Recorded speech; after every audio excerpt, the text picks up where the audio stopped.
Donc là on est sur la culture de fraises. Donc la fraise chez nous elle reste en place 3 ans. Donc on l'implante au mois de septembre. Donc on commande des plants de fraisiers en motte. Et puis au mois de septembre, voilà, on les implante. Si ça manque un peu d'eau, on leur met un coup d'arrosage au démarrage. Et après ça finit par se débrouiller tout seul. C'est une culture qu'on gère sur toile tissée. Parce que pour gérer l'enherbement, sinon c'est impossible. Donc gérer sur toile tissée. Ici c'est planté tous les 36 cm. Je crois que ça a été calculé en fonction du nombre de plants que Guillaume avait eu au démarrage. Notre variété coup de cœur, c'est Ruby des Jardins, ici là au jardin de demain.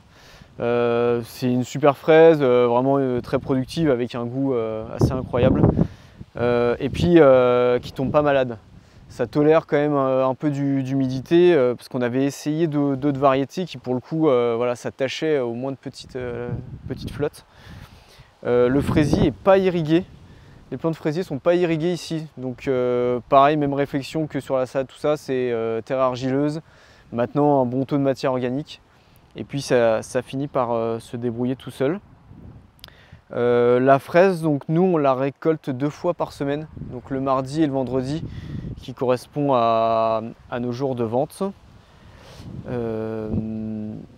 Et puis la fraise, voilà, c'est quand même une culture qui est hyper intéressante pour nous maraîchers, puis en Normandie, puisque les premières fraises arrivent mi-mai.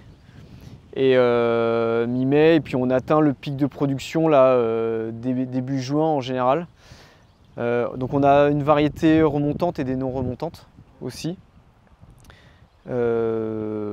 Voilà, la fraise chez nous on la vend 14 € du kilo. Et puis ça paye quand même, quoi. C'est pas excessif comme prix comparé à ce qui peut se faire aux alentours, mais ça nous paye quand même. Donc c'est sûr, c'est un temps qui est quand même très conséquent quand même à la récolte, mais vraiment c'est quand même un légume qui est un fruit qui est très apprécié. Et puis ça représente vraiment une part significative des ventes à cette période. Donc, et la fraise, on arrive à en avoir jusqu'en août, au moins jusqu'en août avec les remontantes. Et puis il y a 2 ans, on a même réussi à en avoir jusqu'à début octobre, parce qu'il avait plu, et puis je sais pas, les plants étaient vigoureux, ça produisait quand même assez bien. Donc voilà, on se fournit principalement chez Stolon, Val-de-Loire, et de Gravagris aussi certaines années. Niveau entretien de la culture, par exemple, pour passer le fin de saison, pour reprendre, est-ce qu'il y a quelque chose à faire, tu vois? Si, ouais, en hiver, c'est une des tâches de l'hiver, on vient couper vraiment tout le feuillage. Donc pas à ras non plus, mais je sais pas, on doit laisser peut-être au moins 2 cm. Parce que de toute façon les fleurs finissent par faner, et pour que ça reprenne bien au printemps, et puis qu'il n'y ait pas cet excès de matière aussi qui favorise l'humidité. Donc vraiment pour le coup on nettoie tous les fraisiers, donc voilà, on vient avec l'opinel là couper à 2 cm, on évacue les excès, et puis après le fraisier repousse bien au début du printemps. Donc voilà, on fait comme ça, et pour le coup ça fonctionne vraiment très bien, quoi. Mais le choix variétal vraiment sur la fraise, il y a vraiment des années où on a eu des fraises qui ne tenaient pas le coup, quoi. Donc je pense qu'à chacun de trouver ses variétés en fonction de sa zone géographique, mais je pense que c'est vraiment un point clé de cette culture. Et au niveau de la récolte, est-ce qu'il y a des choses qui permettent de faciliter et du coup de gagner en efficacité?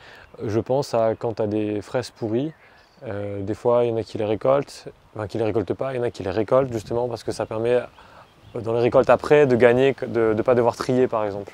Est-ce qu'il y a une réflexion comme ça chez vous? Bah nous, toutes les fraises pourries, on les cueille, mais on les évacue, quoi. On les laisse pas sur place, non. Pour le coup, on fait du propre, donc c'est sûr, ça augmente quand même le temps de récolte, mais on pense quand même que c'est mieux.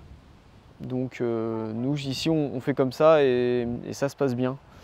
Mais après, voilà, la récolte, on a dans des petites cliettes, et puis on a nos barquettes de 250-500 grammes qu'on remplit, puis qu'on vient vider comme ça. Donc voilà, c'est comme ça qu'on fait.